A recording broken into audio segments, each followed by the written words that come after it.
Important decisions taken in the cabinet meeting today. Cabinet approves the extension of Pradhan Mantri Garib Kalyan Yojana till end of November.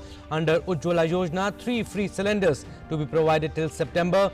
Houses under the PM Awas Yojana will be rented out to the migrant workers. Agriculture investment scheme also gets cabinet's nod.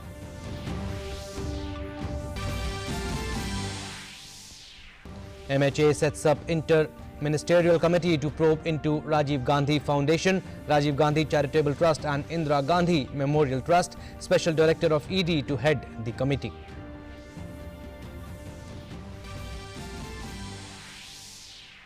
PM to interact with representatives from Varanasi based NGOs tomorrow. PM to discuss and showcase the efforts of these organizations towards food distribution and other assistance measures during lockdown.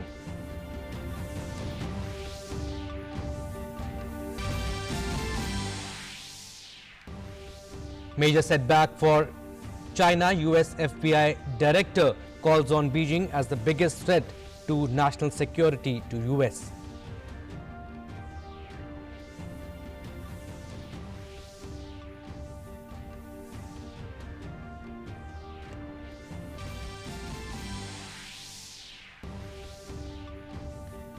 Major setback for China. US FBI director calls on Beijing as the biggest threat to national security to US, alleges that Chinese state's shadow companies are not only a business threat but also endanger health and livelihood of people in United States.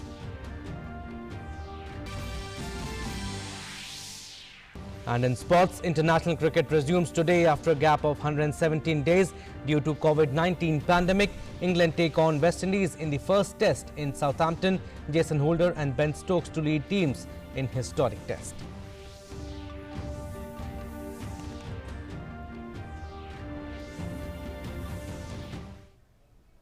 Namaskar, I'm Abhishek Mahajan. Let's start with our top story. The Union Cabinet meeting was held today, and a short while back, Union Minister Prakash Javadekar and Agriculture Minister Narendra Singh Tomar addressed press briefing.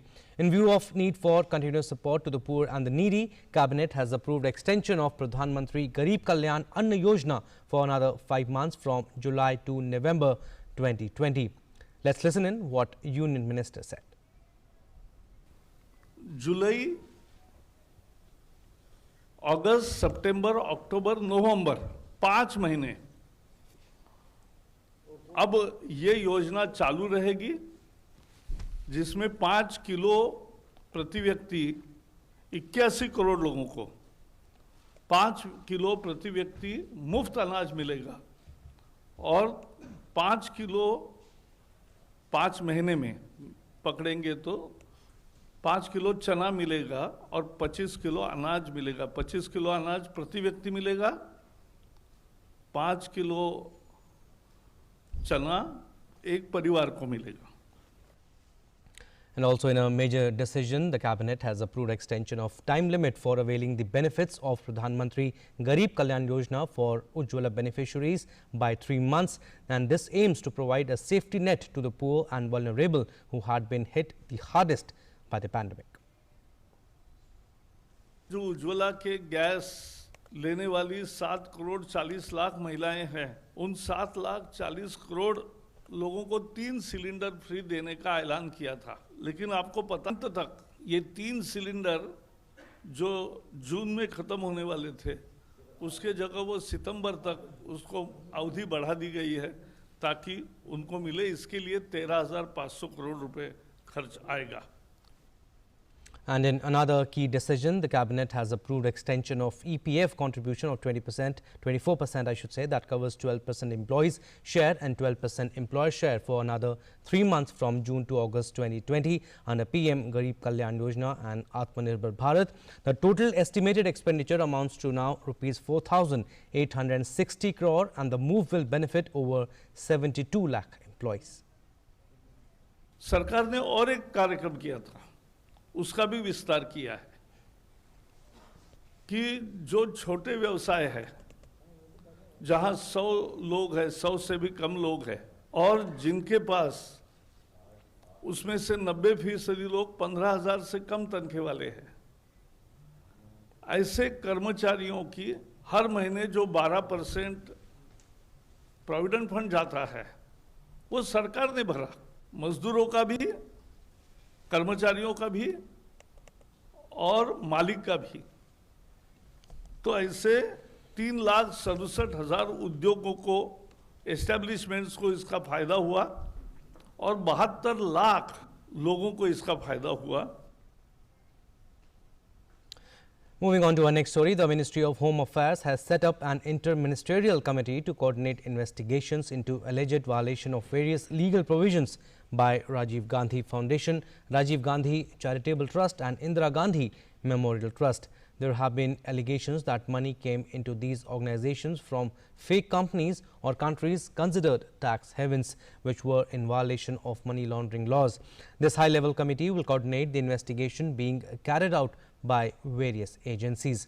So these three organizations will be investigated for violations of PMLA, that is Prevention of Money Laundering Act, Income Tax Act and FCRA Act. A special director of the Enforcement Directorate will head the committee. Also, Prime Minister Narendra Modi will interact with representatives of Varanasi-based NGOs via video conferencing tomorrow to discuss their experience and showcase their efforts for ensuring food viability and providing assistance to the district administration during the lockdown. More than 100 organizations in Varanasi distributed almost 20 lakh food packets and 2 lakh dry ration kits through the food cell of the district administration as well as through individual efforts. Apart from food administration, these organizations were instrumental in distribution of masks and sanitizers. They have been honored as Corona warriors by the district administration. So these organizations serve in diverse fields including education, social, religious, health, hotels, social clubs and other professional sectors.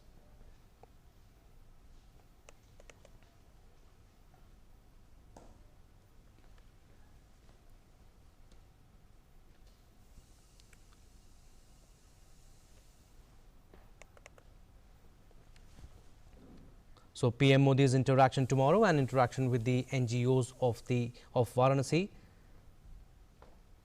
Moving on to our next story, to strengthen central government's efforts to reduce COVID mortality, AIIMS Delhi starts teleconsultation guidance to state doctors on COVID clinical management. 10 hospitals with more than 1,000 beds to participate in the first session. Teleconsultation sessions twice every week on Tuesdays and Fridays. Next story, in a major breakthrough for security forces, the Uttar Pradesh Police's special task force on Wednesday killed an aide of gangster Vikash Dubey, who was involved in an ambush in Kanpur last week, in which 8 policemen were killed. He is the 3rd member of Vikash Dubey's gang to be killed in an encounter with the police. So police have named 21 people in the FIR registered after the attack. The FIR also mentioned 50 to 60 unidentified people, and earlier the Kanpur police had released the photos of 15 criminals including Amar Dubey, who were said to be close to Vikash Dubey. Cash reward for the arrest on gangster Vikash Dubey has been increased to ₹5 lakh now.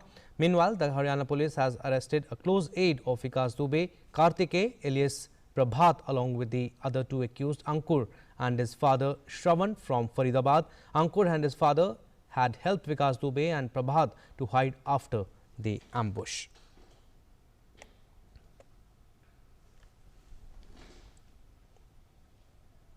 ADG Law and Order UP Prashant Kumar said that 3 persons close to gangster Vikash Dubey, who was involved in the ambush of policemen in Kanpur, have been arrested from Haryana's Faridabad in a joint operation by Uttar Pradesh. घटना का में नामित और वांछित तथा 50,000 का इनामी बदमाश आज सुबह हमीरपुर जिले के थाना मौदहा अंतर्गत एसटीएफ और स्थानीय पुलिस के संयुक्त मुठभेड़ में मारा गया, जिसकी पहचान अमर दुबे पुत्र संजीव दुबे, गांव निवासी बिकरू, थाना चौबेपुर, जनपद कानपुर नगर के रूप में हुई। इसी क्रम में बीती रात एक अन्य अपराधी 50,000 का इनामिया श्यामू वाजपेयी, जो कि उस एफआईआर में नामजद है, तथा जहान यादव, ये भी नामजद अभियुक्त है, तथा एक अन्य अभियुक्त संजू दुबे को कानपुर नगर के पुलिस ने गिरफ्तार किया है। Moving on, Karnataka Chief Minister B.S. Yeddyurappa held an emergency meeting with Deputy Chief Minister and Medical Education Minister in Bengaluru today. The meeting was held in the lawns of Chief Minister's official residence, maintaining social distancing. The Chief Minister reviewed the COVID-19 situation in the state and the COVID care center facilities which have been set up to treat symptomatic patients. CM will visit and officially declare open a massive COVID care center with 10,100 beds at Bangalore International Exhibition Center. Besides this, the COVID care centers at Koramangala Indoor Stadium, Haj Bhavan have already become functional, treating asymptomatic patients. The central team deployed by the center visited the state yesterday and appreciated the steps taken by the state government to contain the virus. The government has also roped in private hospitals to treat COVID-19. As a political storm exploded in Kerala over allegations raised against his office in the gold smuggling case, Chief Minister Pinarayi Vijayan on Tuesday said it was up to the centre to decide which agency should probe the matter. Soumya, wife of alleged business partner Swapna Suresh, is being questioned at Customs Office in Cochin. Swapna Suresh is also one of the main accused in the case. Unconfirmed reports say that CBI may take over the case.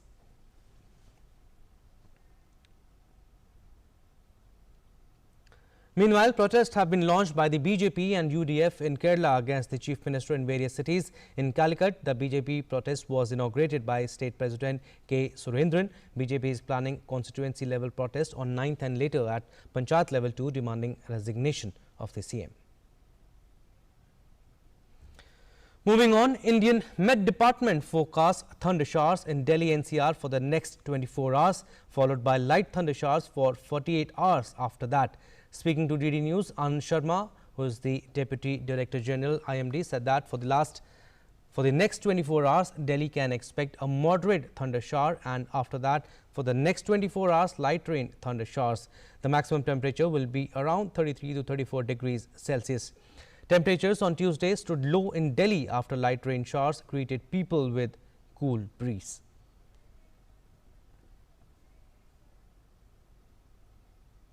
And in Assam, the flood situation has improved considerably in the last 48 hours. However, still nearly 2 lakh people remain affected in 13 out of 33 districts of the state. One person lost his life due to flood waters on Tuesday, taking the total death toll to 39 this season. The Met Office has forecast heavy to very heavy rainfall in the northeast for the next 2 to 3 days beginning 9th July. Extremely heavy rainfall in the catchment areas of northern tributaries of Brahmaputra on 9th and 10th July, namely Sankosh, Manas, Beki, Dhansari is predicted, which may cause severe inundation in the districts of Dhubri, Chirang, Baksa, Bongaigaon, Barpeta, Nalbari districts from 10th July onwards.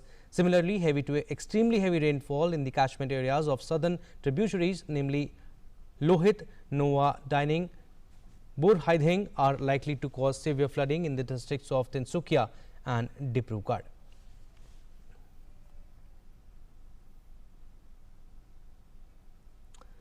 Talking about Gujarat, incessant rainfall has led to a flood-like situation in several districts of Gujarat. The Met Department has issued a 3-day alert at Devbhoomi Dwarka, Jamnagar, Porbandar, Gir Somnath and Rajkot on Monday. These districts are witnessing heavy downpour as per the predictions. 12 out of 205 dams are completely full. 3 dams of Devbhoomi Dwarka, 2 of Porbandar and 1 dam in Jamnagar are overflowing. 25 other dams have been kept on high alert as they can be overflow at any given time. Gujarat Chief Minister Vijay Rupani is constantly reviewing the situation. Meanwhile, NDRF teams are deployed at several places to swing into action as and when required.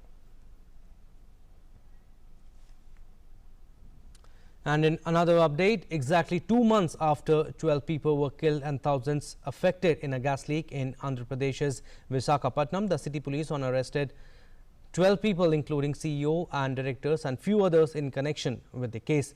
A high-power committee constituted by the Andhra Pradesh government said that company was not following safety protocols during the lockdown and mishap was caused due to negligence on several fronts. The report, which submitted to Chief Minister Y.S. Jagan Mohan Reddy, also stated that the accident occurred due to uncontrolled steam vapor released from the M6 tank.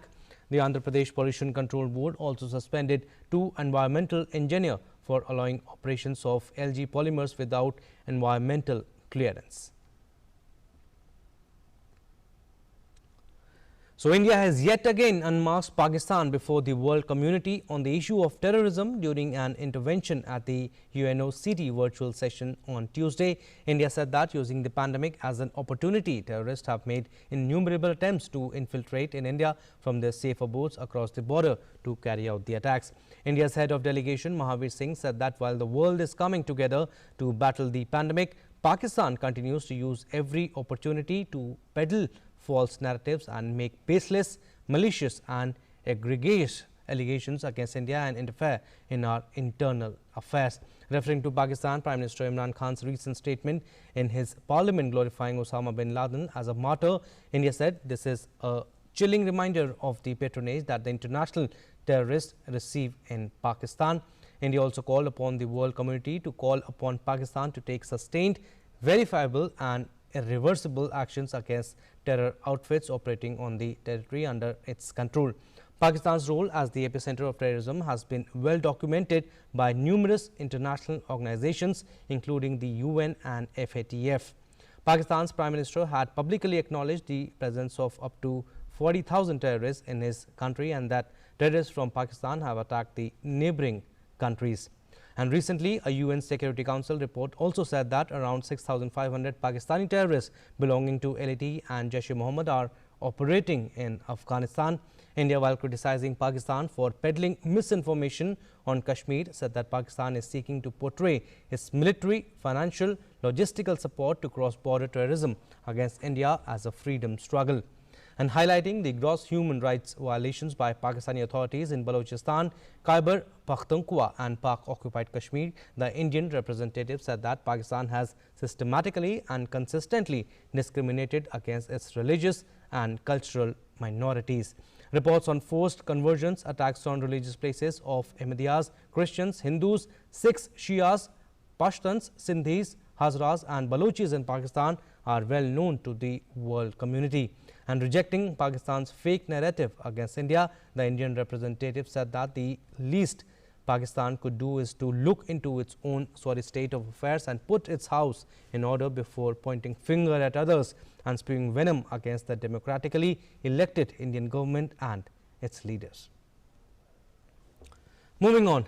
The Northeast Frontier Railways is making special arrangements to counter the spread of COVID-19. The passenger trains are thoroughly being sanitized. Likewise, adequate arrangements are being initiated to sanitize its good trains to Hyderabad. These are the challenging times, and the most important mode of connectivity in the country, the Indian Railways have risen to the occasion. The Northeast Frontier Railway has been playing a pivotal role during this crisis to counter the spread of coronavirus, keeping its focus intact on strict implementation of guidelines like social distancing, wearing of masks and proper sanitization. There were almost 200 Shramik special trains in service to bring back the migrant laborers from different parts of the country.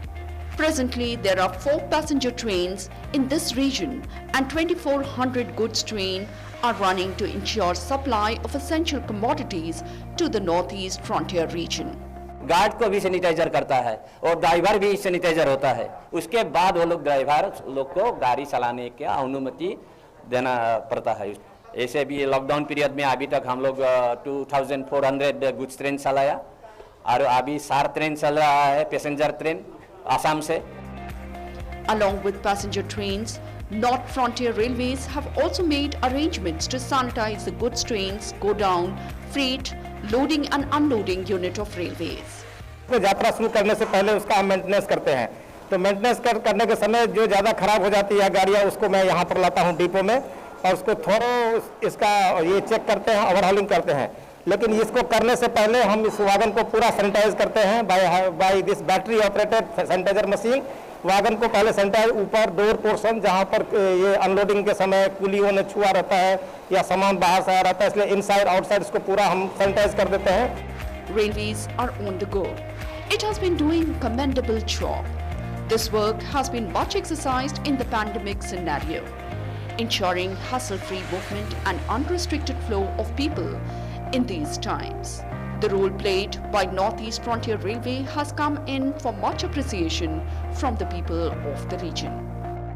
The NF Railway is making a special arrangement to contain the spread of COVID-19. The way the passenger trains are being sanitized, likewise adequate arrangements are also made to sanitize the goods train along with the go down and freight loading and unloading unit of railways. This is Trina reporting for DD News. Brazilian President Jair Bolsonaro has become the latest world leader to test positive for the coronavirus. In a TV interview, Bolsonaro said he is absolutely fine after testing positive for COVID-19 and the fever he had been experiencing had gone down. Bolsonaro dismissed the dangers of the virus and credited unproven treatments for his mild symptoms. The 65-year-old former army captain frequently appeared in public without a mask until ordered last month by a court to wear one. Meanwhile, the World Health Organization has wished Brazilian president a speedy recovery from his positive test result for COVID-19. Brazil has become a global hotspot for the coronavirus, trailing only the US with more than 66,000 deaths and over 16.68 total cases. So, Prime Minister Narendra Modi tweeted best wishes for Brazil President Jair Bolsonaro, who has tested positive for coronavirus disease. In a tweet, Prime Minister said, and I quote, "My friend President Jair Bolsonaro, my prayers and best wishes for your speedy recovery," PM Modi said in his tweet, and he has posted the same message in Portuguese, the official language of Brazil.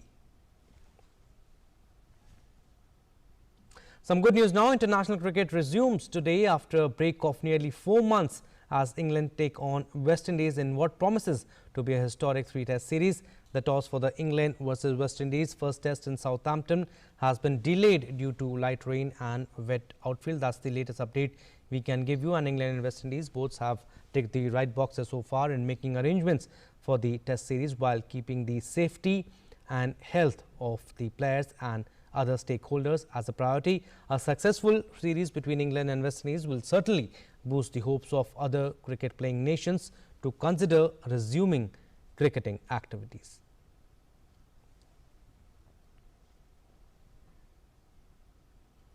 Well, that's all we have in this news bulletin. Stay tuned for more news and updates. Namaskar.